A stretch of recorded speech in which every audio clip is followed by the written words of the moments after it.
And good afternoon. It's 75 degrees at 5:01 here in the capital city. I'm Kellen Avican with the latest news on KRNU. And we've got a live report to start off for 5 o'clock news today. Lucas Bond is at the Love Library Learning Commons as he's at the 3D Interactive shoot there, Lucas. Yeah, hey, I'm at the 3D Interactive Expo. It's sponsored by the Center for Digital Research in the Humanities. Basically, what's going on today is they're here showing new ways to use technology in the humanities, that being anthropology, history, art history, and archaeology. This technology is allowing them to do research like they never have before. And Lucas, what are some of the exhibits at the expo? Well, one of the most popular ones, and it's had a line all day long, is the Oculus Rift technology. That's basically a virtual reality headset, and what they use that for, they can put you into any site in the world. Here today, they had Copan, Honduras. They had that laser scanned, and that is accurate to the foot, I am told. So it's very accurate, and with this technology, that basically means that they can go around with this virtual reality headset. You even have hands. You can pick things up, move things, and they can put themselves basically anywhere in the world without actually having to go there. Alrighty, cool stuff from Lucas Bond over at the Love Library Learning Commons. And the hopes for Lincoln residents to have a Nike store come to the downtown quarter ended today.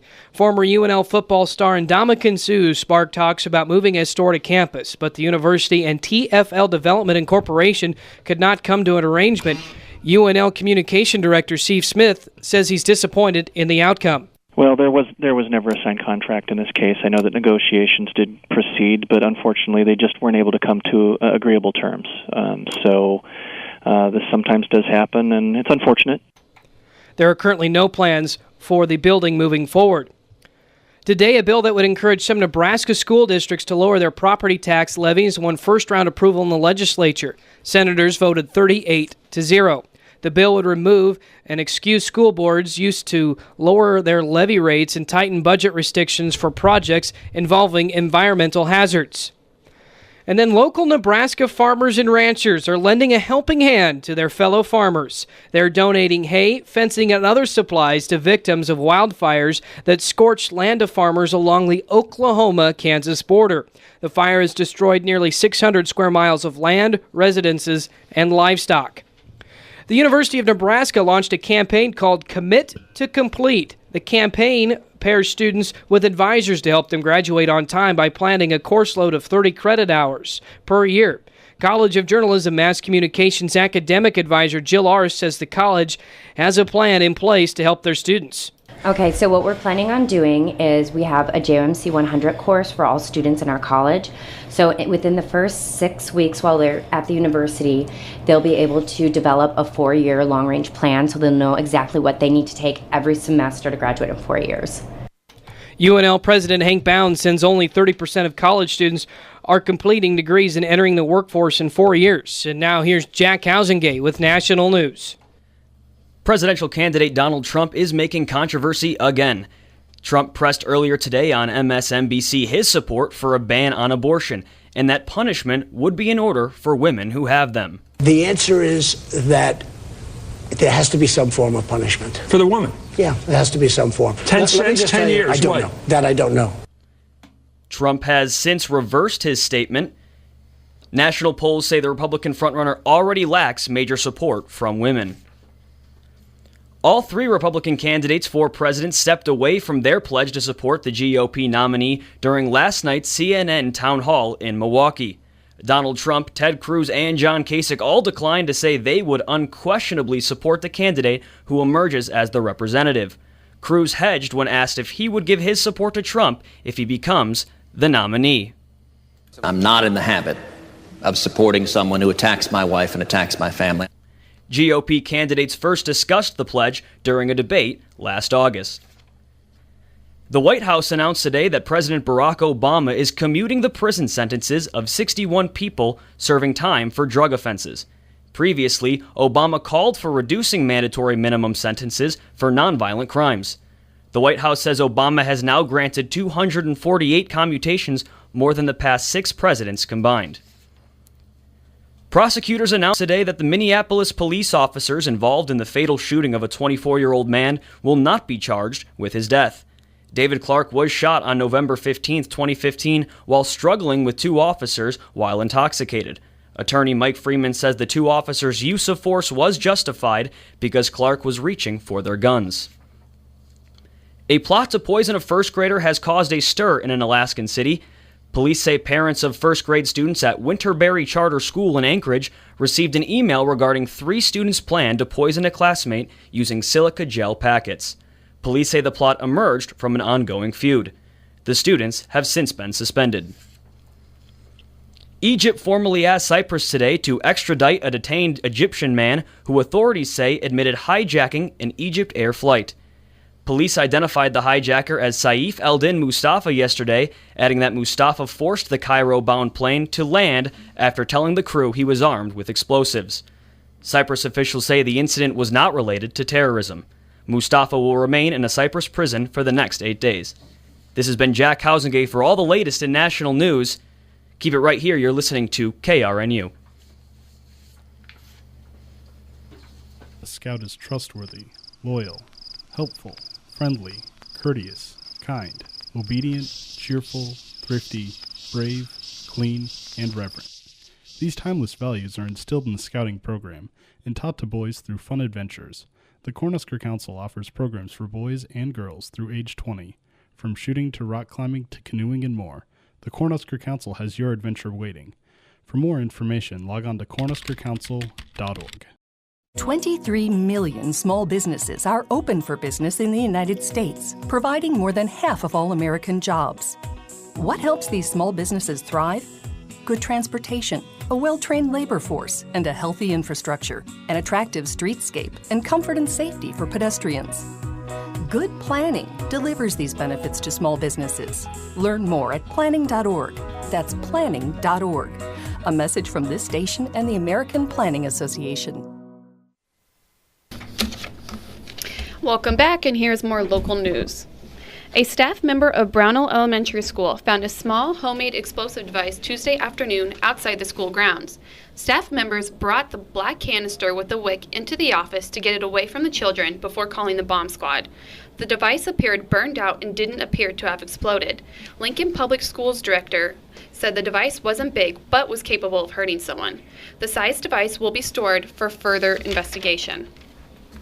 An Omaha man caught on surveillance footage starting 2 fires in a UNL parking garage is sentenced to 360 days in jail. 54-year-old Charles McNeil started 2 small fires in the Stadium Drive parking garage in early November. Lincoln Fire and Rescue quickly put out both fires. McNeil pleaded no contest to 2 counts of third-degree arson and misdemeanors. McNeil has a history of mental health issues and at the time of the fires was not taking his medication. Students at the University of Nebraska-Lincoln are concerned over their safety during an active shooter situation. The current UNL protocol is to run, hide, fight during an active shooter situation. The problem? Many of the doors in older classrooms do not lock. UNL is also home to 17 resident halls, many of which you simply knock on the door and they let you in. Shannon Humiston is at the suites with more on that story. Thanks, Lauren. I'm here at the doorway of the suite, a residence hall on campus. The building has an in-card scanner for UNL students who live in the building. However, I am not a resident of the suite, and I'm about to try to walk in by simply knocking on the door.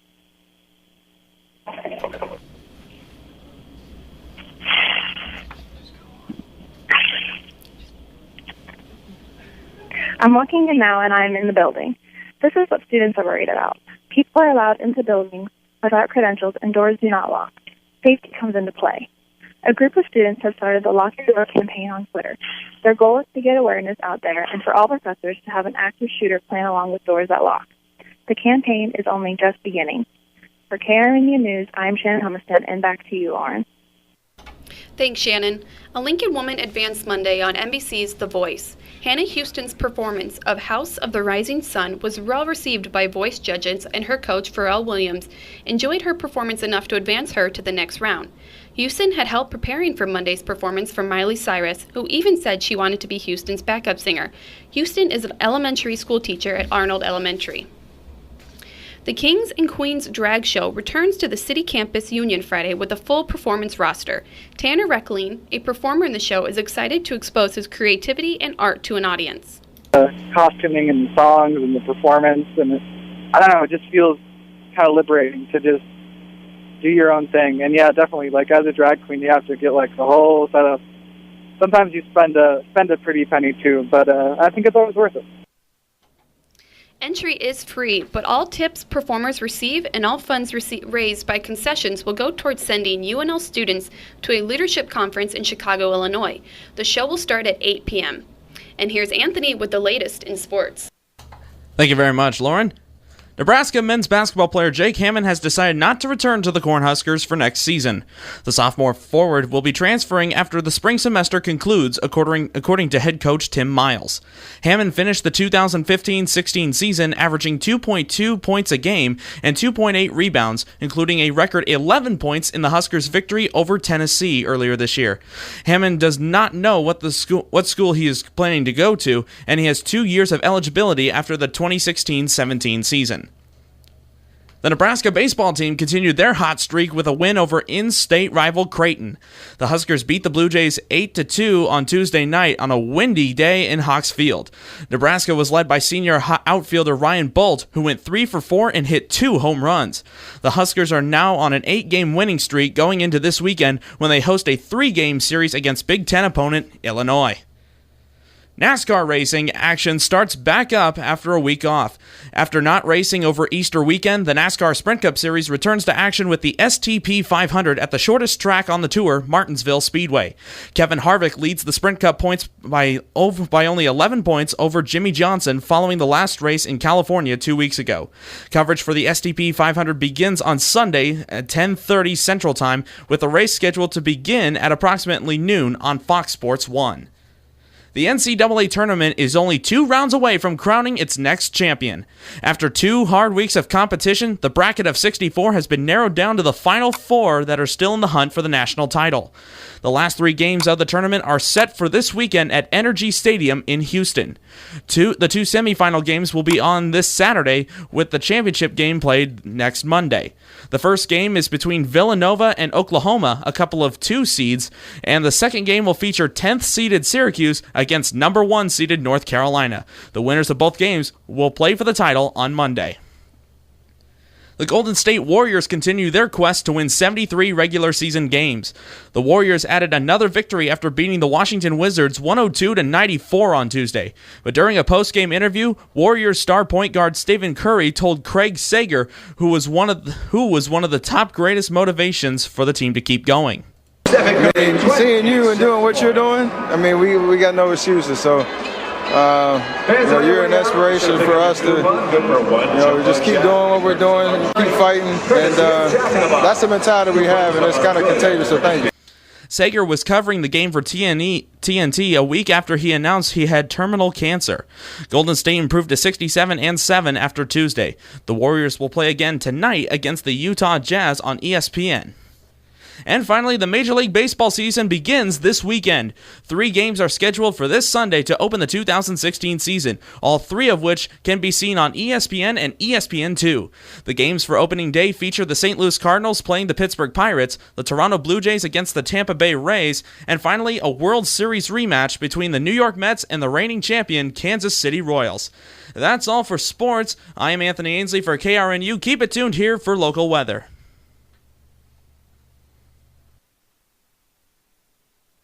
Hey, have you decided on what kind of school club you want to join? No, not really. All the clubs seem fun, but I like indoor hobbies, like playing video games or watching cartoons with my friends. Oh, well then I think I have the perfect club for you.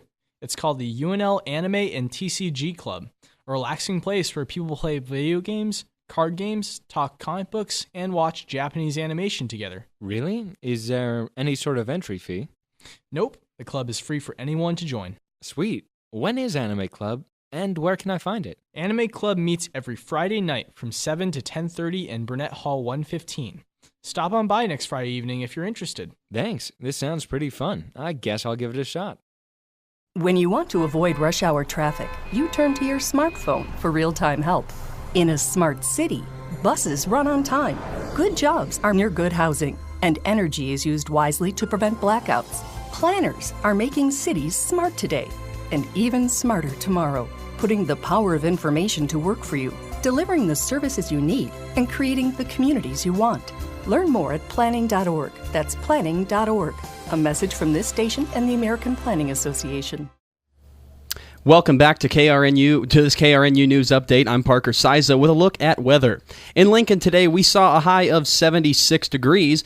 For the rest of the week in the capital city, we should see highs in the upper 50s Thursday and in the lower 50s Friday. Winds from the north and northwest should average around 20 to 30 miles per hour both days. Into the weekend on Saturday, temperatures will increase into the low 60s, and on Sunday we could see highs in the upper 70s. Expect a blustery week, though, as winds should maintain around 20 to 25 miles per hour. So if you're heading outside for the weekend, if you don't mind the wind, it should be a comfortable weekend. Look for the wind to die down a bit on Monday with highs in the upper 60s, but as we head into next Tuesday, Wednesday, and Thursday, the wind should pick back up. Expect highs on each of those days to be in the 60s and 70s. Around Nebraska, it's been a crazy day for weather. Rain and snow in the north and west Nebraska caused some snow days for some schools, and highs around the state reached from the 80s all the way down into the low 40s. In the southwest region, severe thunderstorms are popping up around Falls City, Auburn, and Nebraska City, all the way up into Omaha and the surrounding area. Other areas of southwest Iowa, northwest Missouri, and northeast Kansas also experiencing some severe weather. The Nebraska Storm Chase team is out on the road for their first chase of the year. Junior meteorology major Cody Carlin and 4 others are currently somewhere in western Iowa chasing storms. Carlin said the areas of Nebraska and western Iowa should expect an eventful weather evening, potentially tornadoes. The tornado threat, obviously, there's always a chance. It's not looking very likely right now, but definitely a chance for some damaging wind and large hail for the Nebraska region. Carlin said the storms will move further east and the threat for severe weather should diminish overnight. Around the nation, severe weather is ramped up in the south-central United States. Northern Louisiana, southern Arkansas, and northeast Texas are under a tornado watch, while a thick area from central Texas through Oklahoma all the way into central Kansas is under a severe thunderstorm watch. Expect that storm system to continue moving east into tonight and tomorrow. For weather on KRNU, I'm Parker Siza. Back to you, Lauren. And on one final note, Chancellor Harvey Perlman will present his final State of the University address this Friday, April 1st at 4 p.m. at the Leake Center for Performing Arts on the UNL campus. Once again, with cloudy skies, it's 75 degrees. That's the latest news from KRNU Radio. I'm Lauren Reams.